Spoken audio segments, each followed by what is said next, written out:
আল্লাহ তাআলা বলেন যে প্রাচুর্যের নেশা, বাড়ানোর নেশা, দুনিয়া বাড়াবার নেশা তোমাদেরকে আল্লাহকুম ভুলিয়ে দিল আখিরাত, ব্যস্ত করে দিল দুনিয়া।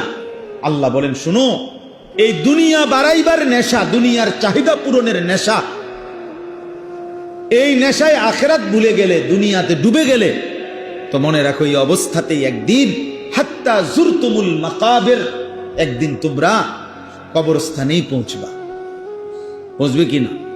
পৃথিবীর ব্যস্ত মানুষটার মৃত্যু হবে না, পৃথিবীর অবসর মানুষের মৃত্যু হবে, পৃথিবীর সুস্থ মানুষের মৃত্যু হবে, পৃথিবীর অসুস্থ মানুষের মৃত্যু হবে, পৃথিবীর সবচেয়ে সম্পদশালী ব্যক্তির মৃত্যু হবে, পৃথিবীর একদম অভাবী ফকিরের মৃত্যু হবে। তার মানে শেষ পর্যন্ত প্রত্যেকেই তোমরা কবরস্থানে কি পৌঁছবে।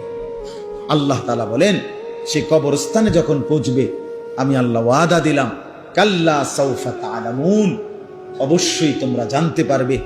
ফিল কবরে, তাফসীরের মধ্যে আছে কবরে কি করা উচিত ছিল আর কি করা অনুচিত ছিল, কি ছিল তোমার করণীয়, কি ছিল তোমার বর্জনীয়, সেদিন তুমি টের পাবা বান্দা। কিন্তু খোদার কসম, সেদিন শুধুই কেবল বুঝবা আর শুধরাইবার সুযোগ হবে। বুঝবা ঠিকই, আফসোস তো করবা ঠিকই, আফসোস তো করবা ঠিকই, আর সুযোগ হবে। সুম্মা কাল্লা সাউফা তা'লামুন, আল্লাহ বলে পুনরায় আবার বুঝতে পারবা হাসরের ময়দানে, সেদিনও আবার বুঝবা, কিন্তু লাভ হবে,